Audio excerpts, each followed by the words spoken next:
Pues el caso es que cuando van a enterrar a la protagonista de Rompiendo las olas, que Juan Marsé, el escritor español Juan Marsé, dijo por esto que voy a decir que tendría que y por otras cosas, que tendría que llamarse Rompiendo las pelotas, cuando después de tanto materialismo, de tanta carnalidad, la van a echar por la borda, resulta que hay un plano ascendente y se ve que repican dos campanas suspendidas del cielo, con lo cual los espectadores materialistas, realistas, naturalistas tendrían que levantarse indignados, que era lo que quería Lars von Trier. Naturalmente, esto está inspirado en Ordet, la palabra, que es una película de Dreyer, que es un director danés a quien los de Dogma admiraban hasta el punto de tener como una reliquia, como un venerado tesoro, su mesa de montaje. Pero tiene que ver, como digo, tiene que ver muchísimo con esta novela de Solá, El sueño, e incluso podríamos decir que el cartel puede confundirse perfectamente con una ilustración para esta novela.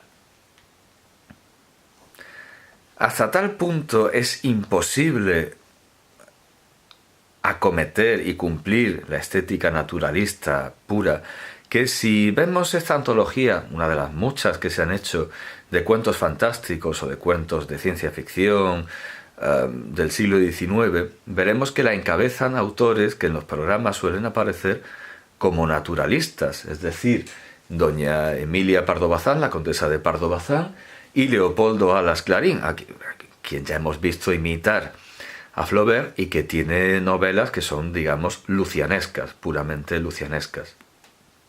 Otra antología nos demuestra lo mismo, de la luna Mecanópolis. Mecanópolis es una ficción de Unamuno, pero bueno, es el siglo del naturalismo y la mayoría de los cuentos son de autores supuestamente naturalistas, que no lo son tanto.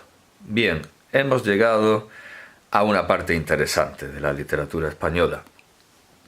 Este señor es don Benito Pérez Galdós, como vemos, una actitud que se parece a la de Quevedo en Los sueños, a la de Torres Villarroel en Los sueños. También es una actitud con la que aparece William Shakespeare y otros grandes poetas y escritores oníricos.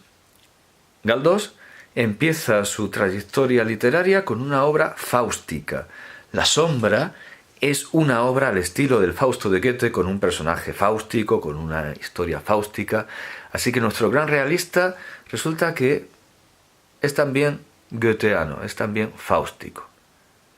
Aunque la gran obra por la que conocemos a Galdós son sus episodios nacionales, que son novelas históricas, pues con la fidelidad de Flaubert y con el realismo de Balzac, y con los personajes recurrentes, geografía recurrente, etcétera, también de Balzac, más que de Solá, porque es que realmente Solá es simplemente un reflejo de Balzac. Y además, la obra de Galdós es anterior o inmediatamente contemporánea a la de Solá. Sus mapas y árboles familiares no dependen de Solá, son suyos. Si dependen de alguien, es de Solá. Bien, y aquí tenemos a un genio tardío, escribió ya un poco viejo, un poco mayor, no viejo sino mayor. Bueno, viejo, se ofendería, era un gran seductor. La hija del secretario de Estado de los Estados Unidos se suicidó de amor por él. Era un diplomático, un gran hombre de Estado. Don Antonio Alcalá Galiano es un familiar, ¿no? Don Juan Valera y Alcalá Galiano. Don Juan Valera y Alcalá Galiano, que también es fáustico, realista pero fáustico. Una de sus primeras obras es Las ilusiones del doctor Faustino, que es una novela realista, que es una parodia prosaica, irónica del Fausto de Goethe. Es un joven que tiene muchas aspiraciones y no cumple ninguna. Es el hombre fáustico del que hablaría Spengler, que acaba ridiculizado por su propia mediocridad, cediendo a la mediocridad del ambiente que lo rodea, ese ambiente del siglo XIX, de Casinillo y poco más. Pero era diplomático, tenía disponibilidad, tenía posibilidad de ver muchísima literatura mundial y probablemente, seguro, a través de fuentes alemanas como Cecilia Bell de Faber, leyó a Eminescu. y tiene una novela fáustica, una de sus últimas grandes obras, que está basada en Eminescu, en el pobre Dionís de Eminescu, que es Mors Amor, que es la misma historia que el pobre Dionís de Eminescu. Y a su vez es Fausto también, es pervivencia de Goethe en el supuesto realismo. Además es un realismo periférico que bebe de tradiciones que no necesariamente están en París. Aquí tenemos al señor Núñez de Arce, que ofendió mucho y se metió mucho con Bécquer y con Rosalía de Castro, que escribía en gallego, su marido Murguía lo tradujo al castellano. Se metió mucho con ellos, yo creo que por razones políticas, no por razones poéticas, sino por razones personales, como Lope de Vega con el pobre Góngora. Lope de Vega alegó, sacó, blandió a Garcilaso, al igual que Quevedo, que dijo que cuando Quevedo compró la casa de Góngora, dijo que iba a quemar como pastillas Garcilasos para desgongorizarla. Fíjense que al principio contra Garcilaso se alegaba, se blandían los poemas de Jorge Manrique, de don Jorge Manrique. Contra Góngora luego se acaban blandiendo los poemas de Garcilaso. Todos admiran a Garcilaso, a Boscán ya no tanto. Góngora sí se atreve a hablar mal de los poemas de Boscán. Dice que les teme más a los versos sueltos de Boscán que a un toro suelto en el campo. No hay siempre razones literarias en las críticas en España. En España es muy difícil desvincular lo personal, y no necesariamente personal, incluso político. Parece ser que Núñez de Arce se metía con Bécquer, porque Bécquer era conservador, tradicionalista, muy antimonárquico, por supuesto, muy antiborbónico.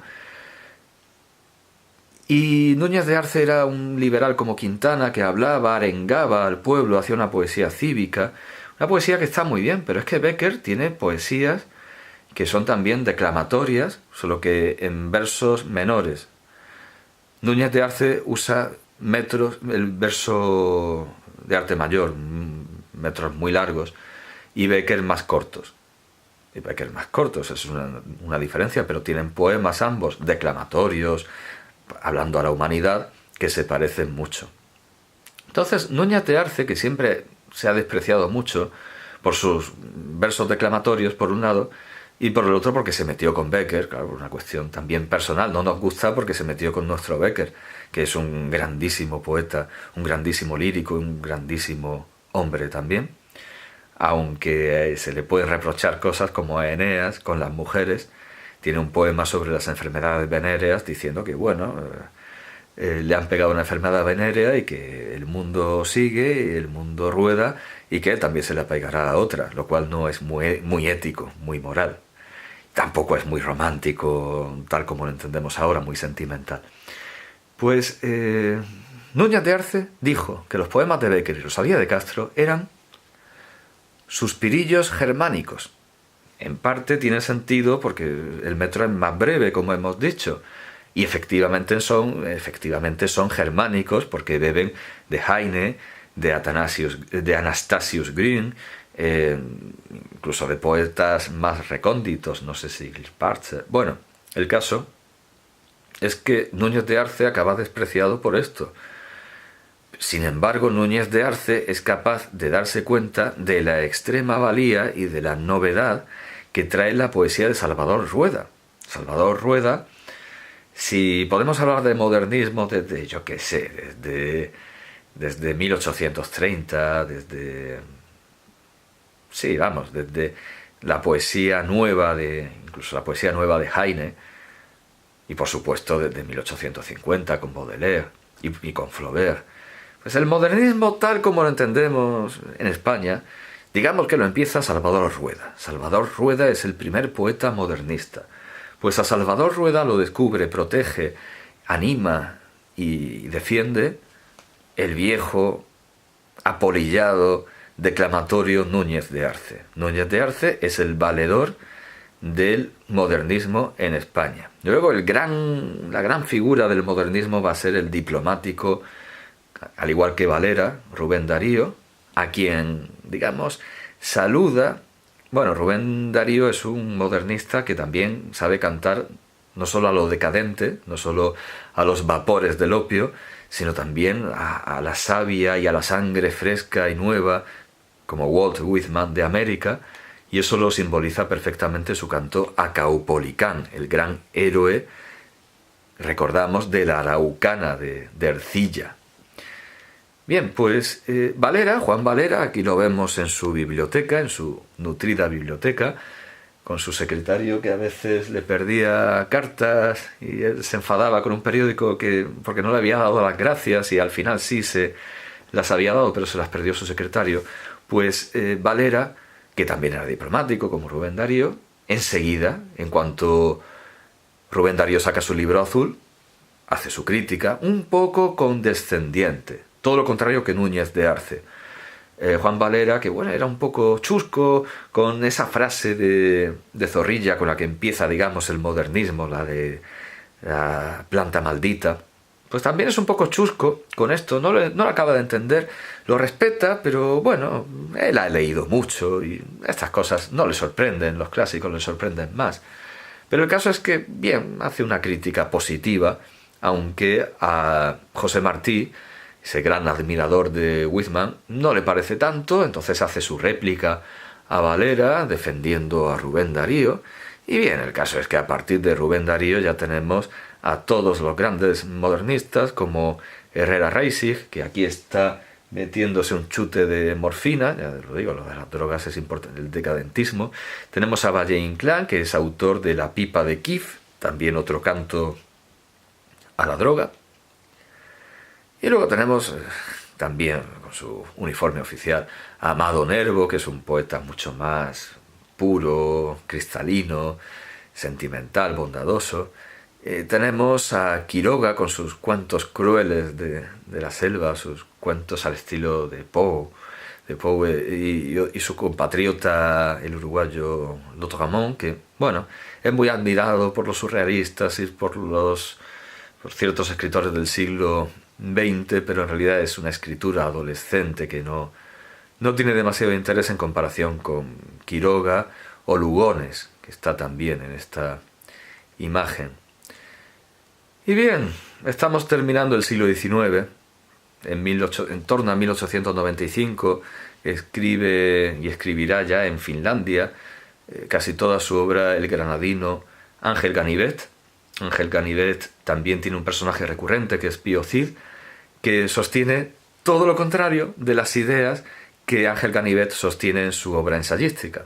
Es un heterónimo antagonista, porque todo lo que odia Ganivet está expuesto en términos positivos por Pío Cid, que conquista un reino africano que es el reino de Maya. Y bien, ya terminando el siglo XIX, tenemos lo que Azorín dio a conocer como Generación del 98, que casi nadie de sus miembros está de acuerdo en que exista. Tenemos aquí a Azorín junto al barbudo Valle Inclán, meten a Antonio Machado, que es un modernista, meten a los amigos Baroja, los amigos vascos Baroja y Unamuno. Unamuno ya sabemos que es autor de esa obra Niebla, en la que, bueno, como una cosa muy actual, pero que ya estaba en el siglo XV, el protagonista habla con Unamuno y discuten sobre su realidad, si Unamuno es real, porque Unamuno también se va a morir. Bien, con esto termina el siglo XIX y nos metemos un poco ya en el XX, porque Niebla es del siglo XX. En realidad la generación del 98 casi nadie está de acuerdo en que exista y podemos decir que es simplemente una prolongación del modernismo y ni siquiera del realismo, porque las novelas que tienen más tintes realistas de la generación del 98 tienen siempre algo de particular, algo de peculiar, de especial, como esta Niebla de Unamuno.